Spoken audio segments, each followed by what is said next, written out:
League എപ്പോഴും ചെയ്തത് എന്താ?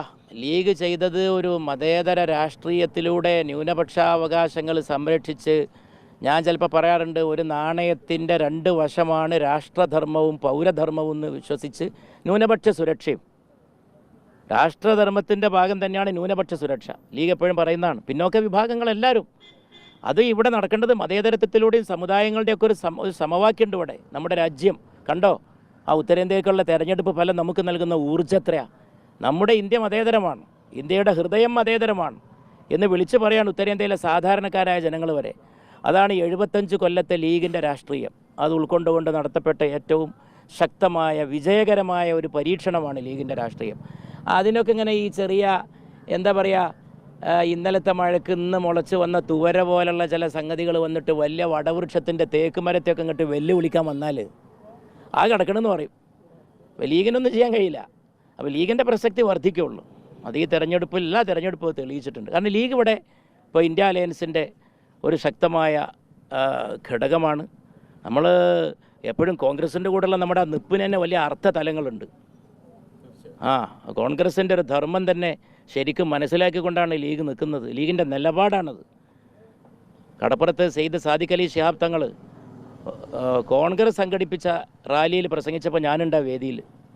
ബഹുമാനപ്പെട്ട തങ്ങൾ പറഞ്ഞു, ലീഗിൻ്റെ നിലപാടാണ് കോൺഗ്രസിൻ്റെ കൂടെയുള്ള നിപ്പ്, നിലപാടാണ് രാഷ്ട്രീയത്തിൽ വേണ്ടത്.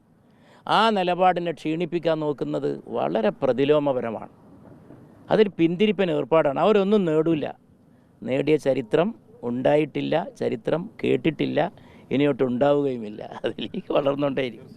അത് തന്നെയാണ് വലിപ്പെന്ന് പറഞ്ഞാൽ അതെന്താ, അതിനൊരു വാല്യൂ ഉണ്ട്.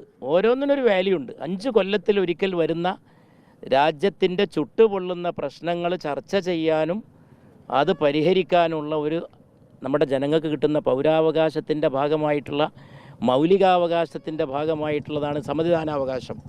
അത് അവിടെ കിട്ടുന്നൊരു അവസരമാണ്. അപ്പോൾ നമ്മൾ ഇന്ത്യയിലെ ജനങ്ങൾ അതിനെങ്ങനെ കണ്ടു നമ്മളെ റിസൾട്ട് വെച്ച് ഇങ്ങനെ പരിശോധിച്ചാൽ ഉത്തരേന്ത്യയിലടക്കം കണ്ടില്ലേ കോൺഗ്രസ്സൊക്കെ നടത്തിക്കൊണ്ടിരിക്കുന്ന തേരോട്ടം. കോൺഗ്രസിനൊപ്പം ഇന്ത്യ അലയൻസിലെ നമ്മുടെ മറ്റ് മതേതര കക്ഷികൾ, ഇതൊരവസരമാണ്. അത് കിട്ടിയപ്പോൾ അതിനുപയോഗിക്കുകയാണ് ഞങ്ങൾ ചെയ്തത്. ഞങ്ങൾ ദേശീയ രാഷ്ട്രീയം പറഞ്ഞു. അന്നും താങ്കൾ എന്നെ പലതവണ കണ്ടിട്ടുണ്ട്. എന്താ ഞാൻ പറഞ്ഞത്? ദേശീയ രാഷ്ട്രീയം ജനങ്ങൾക്കത് മനസ്സിലാവും. ഇതെന്താണ്, ഇത് ഇലക്ഷനാണ്, ഇത് ചുക്കാണോ ചുണ്ണാമ്പാണെന്നൊന്നും അറിയാത്തവരല്ല നമ്മുടെ നാട്ടുകാരായ ജനങ്ങൾ. അവരടുത്ത് പോയിട്ട് ദേശീയ രാഷ്ട്രീയവും ഇല്ല, ഒന്നുമില്ല, ഒരു രാഷ്ട്രീയം ഇല്ല, വേറെ ഓരോരോ ബാലിശമായ കാര്യങ്ങൾ കൊണ്ടുവന്ന് പറഞ്ഞാൽ അവരിങ്ങനെ തിരസ്കരിക്കും എന്നുള്ളതിൻ്റെ തെളിവ് കൂടിയാണ് പൊന്നാനി മണ്ഡലത്തിലെ തെരഞ്ഞെടുപ്പ് ഫലം. അപ്പോൾ ചിലപ്പോഴൊക്കെ എനിക്ക് തോന്നും ഈ വലിയ രാഷ്ട്രീയം പറയുന്ന ബുദ്ധിജീവികൾ, നേതാക്കൾ, അവരെക്കാളൊക്കെ എത്രയോ പ്രബുദ്ധരാണ് ഇവിടുത്തെ ജനം. അതീ പൊന്നാനി മാത്രമല്ല, ടോട്ടൽ ഇലക്ഷൻ്റെ റിസൾട്ട് എടുത്താൽ അവർക്ക് തീരുമാനമുണ്ട്.